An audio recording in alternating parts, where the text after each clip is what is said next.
Elections are underway in Pakistan-occupied Kashmir beginning Monday to choose a new legislative assembly and their new prime minister to head the local government.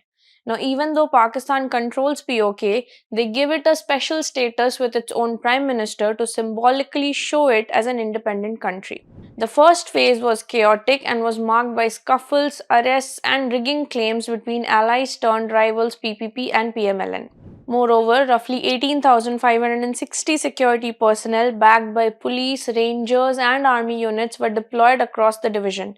The vote has increasingly become a proxy battle between PPP's Bilawal Bhutto Zardari and PMLN's Nawaz Sharif, who traded barbs on the campaign trail over development gifts like e-buses handed out ahead of polling day.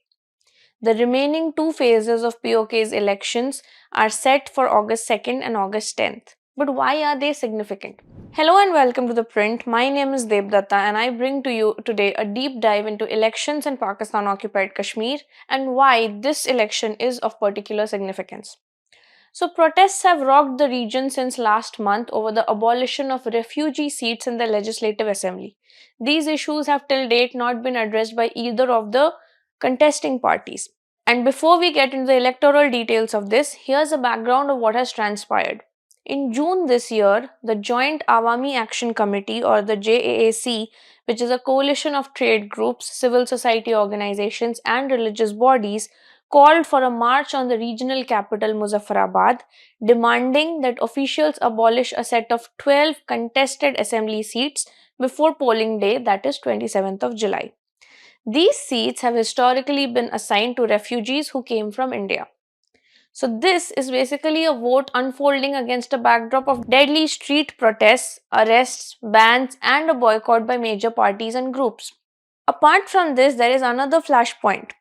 There is a constitutional requirement in this election that candidates need to affirm the territory's accession to Pakistan. Now, anyone advocating independence or any arrangement other than the union with Pakistan is barred from contesting assembly elections. So, the pollings begin today and go on until 10th of August, and this is also the first time that polls are being held in three phases in the country because of the security situation. 13 constituencies in the Mirpur division of POK cast their votes on July 27th or on Monday.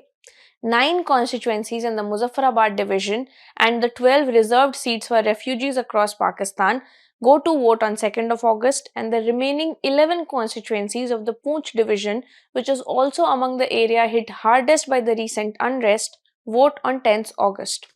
Now here's why it is important.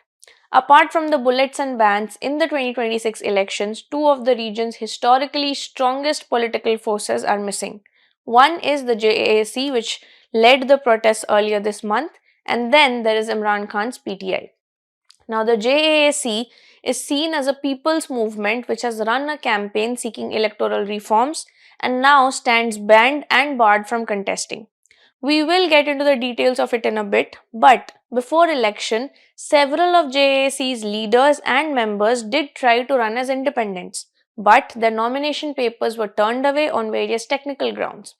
And authorities also banned the group under anti-terrorism laws on June 5th, accusing it of sedition and incitement to violence. So much so that they put a bounty on several of its leaders. Now, clashes between the protesters and the Pakistani army is ongoing and has left at least 20 people dead, along with a blanket internet shutdown in many parts of the region. PTI, meanwhile, has chosen to sit out of the race entirely, arguing that it saw little chance of a free and fair vote. This is important for Islamabad because a peaceful vote with a strong turnout would bolster its argument that it does actually govern the territory credibly despite the unrest. That seems unlikely. However, after the elections or a disputed process during the elections amid continued protests would likely fuel demands for constitutional change and greater autonomy. But before all of this, how does the voting process in POK work? POK has a 53-seat legislative assembly. 45 of those seats are directly contested. Now, 4 new seats were added to the POK Legislative Assembly in 2019, with 1 additional seat each allocated to the districts of Muzaffarabad, Neelam, Sudhanoti or Poonch, and Kotli. This expansion increased the assembly's strength from 49 to 53 members, raising the majority threshold from 25 to 27 seats. These seats were added in view of the proportion of the population of these districts. But what can a local governance do? In POK, the local governance handles day to day matters such as health and education, but the Pakistani federal authorities or the central government is the one that retains control over defense, foreign policy, and core constitutional questions touching Kashmir, a division of power that considerably limits what the elected assembly can actually do. Now, out of the 45 seats, 33 represent constituencies inside the territory itself, where the residents vote for candidates in their home districts, and the remaining 12 are reserved for people registered as refugees from India who settled in Pakistan after the 1947 partition or the 1965 war. These 12 constituencies are not located in the POK territory at all and are spread across Pakistani cities including Lahore, Rawalpindi, Gujranwala, Faisalabad, and Sialkot. But the ones elected by these seats still sit in the POK Legislative Assembly. Now, this is why protests took place in the region in June, where thousands of protesters took to the street after authorities moved to suppress demonstrations against the abolition of these reserved seats. Apart from that, there's also economic grievances. There are issues like rising electricity prices, unemployment, and inflation, which have fed public anger. And many residents want a larger share of revenue from the nearby dams located in the territory, which were made on their indigenous land. Now, these frustrations did give rise to JAC, which came out of a movement in 2023 and whose original charter focused almost entirely on subsidized flour and electricity rather than constitutional questions. A demand to eliminate the refugee assembly seats did not appear until the group's expanded charter in October 2025. Now, beyond the 45 directly elected seats, 8 more are also reserved. 5 are for women, 1 is for a technocrat, 1 is for a religious scholar, and 1 is for an overseas Kashmiri. And these are filled after the general election in rough proportion to each party's strength in the new assembly. Candidates run in individual constituencies under a first past the post system in which the party with majority votes wins. According to the region's election commission, more than 3.8 million voters registered this year, which was up from roughly 3.2 million in 2021. Of that total, about 4,39,000 are registered in the 12 refugee constituencies. According to the Chief Election Commissioner of that region, Ghulam Mustafa Mughal, the decision to split polling into 3 phases this time, which was announced on the 21st of July, was made to ensure that the Pakistani army could be deployed for security at each stage and was finalized in consultation with the contesting parties amid the ongoing protests. But who are the key players in this entire election? Now, there are 5 political parties active in POK. Apart from PTI, PPP, and PMLN, the Muslim Conference has historically been the oldest party in the region and also won the first elections that were held here. The far right party, Tehreek-e-Labbaik or TLP, also contest elections in POK. In the 2021 election, PTI led the vote share with 31.4%, followed by Pakistan Muslim League Nawaz or PMLN at 25.1%, and the Pakistan People's Party or PPP at 17.9%. Smaller parties also trailed well behind. The All Jammu Kashmir Muslim Conference or the Muslim Conference took 7.86% of the votes. The Jammu Kashmir People's Party or JKP and Tehreek-e-Labbaik TLP took 4.94% each, while independent candidates collectively drew 6.80% of the vote. After this, PTI won a landslide victory of 32 seats, formed a government with the Prime Minister Abdul Qayyum Niazi, but his tenure ended after a no confidence rebellion by members of his own party. Then his successor Tanveer Ilyas Khan was elected but was disqualified by the POK High Court a year later for contempt of court. After this, the assembly subsequently elected Chaudhry Anwarul Haq, who was serving as speaker, and then he became the prime minister in 2023 without opposition. Now, After assuming office, Haq formed a forward bloc within the PTI comprising of 12 members and then went on to establish a coalition government with the PPP and PMLN. Political realignments continued over the following months as members defected from PTI's forward bloc, which led then to the PPP and PMLN increasing their representation to 29 and 9 seats respectively. At the end of this, by 2025, PTI's strength was reduced to 13 members in the assembly, of which 8 belonged to the forward bloc. Therefore, on 17th November 2025, Huq's government was removed through a vote of no confidence, which was supported by 36 members of the assembly affiliated with the PPP and PMLN. On the same day, PPP legislator Faisal Mumtaz Rathod was then chosen as Prime Minister. His election enabled the PPP to form a majority government in POK for the first time since 2016, while PMLN and PTI, including members of the forward bloc, moved in to become the opposition benches. Elections in POK have been a mixed bag of shifting or revolving doors of political parties. Amid this, people's concerns have been left behind somewhere. Now, the preparations for the 2026 elections formally began on 5th of June when the Azad Jammu and Kashmir Election Council, as in what they call it, announced the election schedule and fixed 27 July as a polling day. Then the protests began. Now, amid protests, it was then moved to 3 phases. And the protests were particularly significant because they were about the 12 refugee seats in the Legislative Assembly. But why are the 12 refugee seats key? Now, to understand this context, we will have to go back to June, where violence began after the Joint Awami Action Committee, or the JAC, mentioned earlier, called for a march to Muzaffarabad on 9th June, which is the regional capital and the largest city in the illegally occupied region. They wanted the 12 reserved seats abolished before 27 July. Authorities responded by banning the JAC under anti-terrorism laws on June 5th, the same day when the election dates were announced. They accused it of sedition, violence, and activities prejudicial to the state security. But this ban did little to halt the mobilization. However, when the protests began, JAC did not initially call for the seats' outright abolition. Here's a catch. In written proposals submitted on May 30th this year, the group had already floated two alternatives.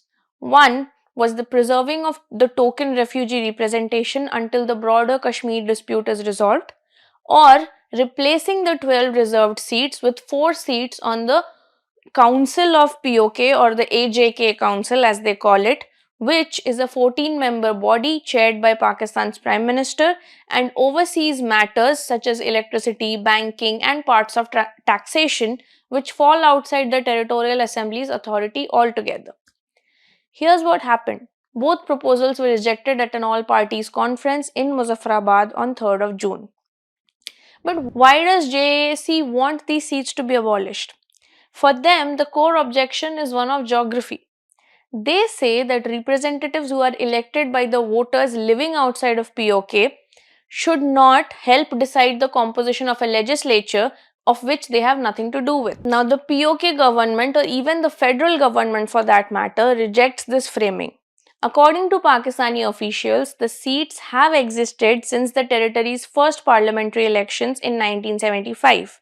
Pakistani officials argue that they are woven into the territory's constitutional structure and recognizes displaced Kashmiris as actual stakeholders in a dispute that remains unresolved and reinforces the territory's claim to represent the entire former princely state and not merely the portion that Pakistan occupies. What it essentially does is, through the reserved seats, it allows Pakistan the illusion of governing the entirety of POK or the entirety of Jammu and Kashmir. While the additional seats were intended to provide representation for refugees in the state assembly, they have now increasingly been viewed by critics as a political trump card that successive ruling parties in Pakistan have used to influence electoral outcomes in the region in their favor. For example, in the 2016 elections, the Pakistani political parties ruling the center and provinces won these 12 seats. 10 seats were won by PML and Nawaz, which was in power in the center, as well as in northeastern Punjab, the country's largest province, which is also home to the highest number of Kashmiri refugees. Pakistan People's Party or PPP and the Pakistan Tehreek-e-Insaf or PTI respectively ruled southern Sindh and northwestern Khyber Pakhtunkhwa provinces in 2016 and won one seat each in the Legislative Assembly. Out of the 12 constituencies in Pakistan, in 2021, when the next elections were held, it was PPP's Amir Ghaffar who clinched victory in Karachi by a wide margin to secure his third electoral victory, two of them in succession. Now, amid the protests, the matter went to the Supreme Court of POK, which ruled that the seats are constitutionally protected and cannot be eliminated by executive action or public pressure, but only through a formal constitutional amendment, which would have to be passed by the Legislative Assembly. According to the court, such an amendment is a deliberate constitutional act and is not something that can be extracted from a government under duress. It then ruled that no amendment process is possible until a new assembly is seated. For this, elections must take place. Now, POK's current Prime Minister Faisal Mumtaz Rathod told a June conference that any decision on the seat rests with elected parliamentarians, while Pakistan's Defense Minister Khwaja Asif told the National Assembly in Islamabad that the seat's future should be settled by voters rather than street pressure. Amid all of this, while the protests were going on, addressing protesters at a sit-in in Rawala Court in the Poonch district of POK in mid-July, JAC leader Umar Nazir Kashmiri said that the organization had then bypassed government channels and written directly to Pakistan's Army Chief Field Marshal Asim Munir, believing that its concerns were not reaching him through official channels like the government or the courts. What he did next was he expressed gratitude to Munir for what he described as understanding the grievances of the people of Kashmir. Now, ironically, protests in POK have seen the same Asim Munir-led military put its tried and tested modes of authoritarianism on full brutal display, leading to deaths and injury amid a complete internet shutdown in the region. Also, for a large part of history, POK was seen as a hotbed of nationalist sentiment, and this region has given Pakistan multiple senior ranked generals, including the country's current DGMI or the Director General of Military Intelligence, Major General Wajid Aziz, who is from Palandari in POK. To see the region now rise against an increasingly military intervention is a shift which is telling of the domestic unraveling of Pakistani politics and its military rules. Now, before I end this, let me give you a history of POK's elections through the years. For nearly 8 decades, POK has held elections, seated assemblies, sworn in presidents and prime ministers, and operated under a constitution of its own. Yet, by nearly every account, the region's politics have been steered less from Muzaffarabad and more from its capital, that is Islamabad. No country and no international body recognizes POK as a sovereign state. United Nations resolutions describe it as a territory under the control of local authorities until a resolution of the broader Kashmir dispute is done. Now, what followed, according to both historians and political scientists, was less the birth of an independent state and more the construction of a dependent one. In a 2006 journal article on electoral politics in POK, author Seema Shekhawat discussed how the architecture of that dependency was laid down in 1949 when the Muslim Conference, which was then the dominant political party in this region, signed which later became known as the Karachi Agreement with the government of Pakistan and the president of POK. This agreement handed Islamabad control over 8 core areas of governance, including defense, foreign affairs, and negotiations with the UN Commission, which was then overseeing the Kashmir dispute. Residual powers were left deliberately vague, and control over neighboring regions of Gilgit and Baltistan, which were also part of the former princely state, was folded into Pakistan Authority as well. Now, for years, real power in the territory rested not with any elected official but with a Pakistani civil servant who was known as the chief plebiscite officer and reported directly to Islamabad. From 1949 until 1968, that joint secretary level appointee was actually in practice the territory's ruler and was accountable to no one in the region of POK. Genuine electoral competition did not arrive until 1960, which was when Pakistan's then military ruler General Ayub Khan, who had banned political activity in the territory after seizing power in Islamabad, extended a system of basic democracies to the region. This scheme restricted voting rights to those who would meet a certain education or income threshold, a design which, according to politicians and historians, was to keep the electorate small and manageable. Later, under a 1964 amendment to the territory's constitution, the president was chosen indirectly by a 12-member council, which was itself elected by the roughly 2,400 basic Democrats. These 2,400 basic Democrats were mostly residents of the territory, half representing Kashmiri refugees living in Pakistan. In this election, K.H. Khurshid became the territory's first elected president in 1961. But he did not last. He was dismissed in 1964 and was later jailed. The same pattern repeated itself under General Yahya Khan, who scrapped the indirect election system in favor of a 25-member council. Its first choice for president was Sardar Qayyum Khan of the Muslim Conference, who again was later removed during the government of Prime Minister Zulfikar Ali Bhutto. Then came the 1974 interim constitution and its loophole.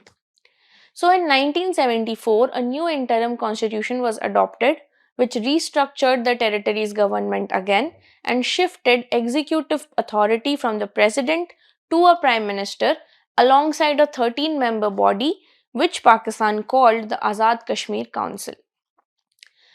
Now, Pakistan's prime minister chairs the council, the territory's president serves merely as vice chairman, and Islamabad is the one that appoints 6 of the council's other members, who are all required to be sitting Pakistani federal ministers or parliamentarians. This structure automatically gives the Pakistan government a built-in majority over the affairs of a territory which it does not on paper govern. There's another thing. The 1974 constitution also contains the clause that has done more than any other single provision to shape and limit the territory's politics, and that is Article 56. Now, Article 56 of the interim constitution allows Islamabad to take whatever action it judges necessary or expedient to carry out its responsibility into the territory. This can also include the dismissal of any elected government, regardless of the support it enjoys in the local assembly. And this is why what is happening in Pakistan is uniquely a Pakistan-style democracy, because this power of Article 56 has been exercised repeatedly. Zia-ul Haq used it in August 1977 to dismiss the elected government led by PPP and dissolve the territorial assembly after seizing power in a coup in Islamabad. Later, a serving army brigadier, Muhammad Hayat Khan, was installed as president with sweeping powers. When the territory's chief justice then accepted petitions challenging the legality of that appointment, he too was removed. Political parties that protested were met with arrests and detentions, and in July 1979, martial law was formally imposed and political activity remained suspended until the middle of that following decade. What emerged after the martial law was lifted was less a restoration of a self-government and more a recurring cycle. In this cycle, elections were held on a roughly regular schedule, followed by allegations of manipulation and dismissal of whichever government had just been elected. This pattern was evident as early as 1975 in the first assembly elections which were held under this interim constitution. Now, this election brought to power the Pakistan People's Party, which was again simultaneously governing in Islamabad, and the Muslim Conference had meanwhile boycotted the race and later alleged large-scale rigging. According to the Urdu language newspaper Nawai-Waqt, only about 60,000 out of the 1,45,000 registered voters actually put their votes. The government, however, did not survive Zia's coup. Later, after he was removed, elections resumed in 1985, but it was only for parties that were formally registered with the territorial government, and this restriction excluded the Pakistan People's Party altogether. In this election, the Muslim Conference won amid renewed complaints that Islamabad had tilted the field in its favor. Abdul Qayyum Khan became president and Hayat Khan became the prime minister.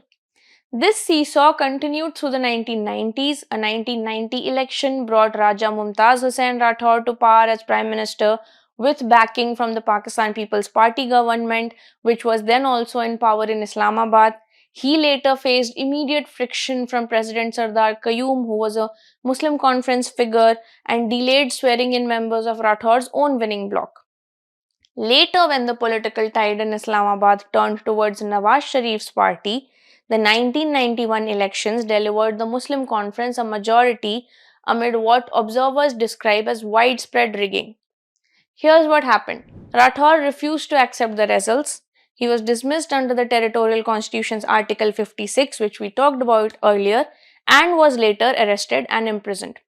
At that time, Benazir Bhutto, who was in power, chose not to move against the Qayyum led territorial government. 3 years later, in the 1996 election, the Pakistan People's Party reclaimed power in the territory, and this mirrored the political complexion of the government in Islamabad as it so often has. Then came the 1999 military coup that brought General Pervez Musharraf to power and had its ripple felt in POK as well. In the 2001 election, the Muslim Conference won 29 of the Assembly's 40 directly elected seats. Sikandar Hayat Khan once again became Prime Minister, while the presidency went to Major General now retired Sardar Muhammad Anwar Khan, who was a former army officer whose retirement had been cleared days before his election under a Musharraf era waiver of the usual 2-year cooling off period for the government employees who entered politics. This is all we have for now. As the elections continue, The Print will be keeping a close watch on the elections and we will bring you updates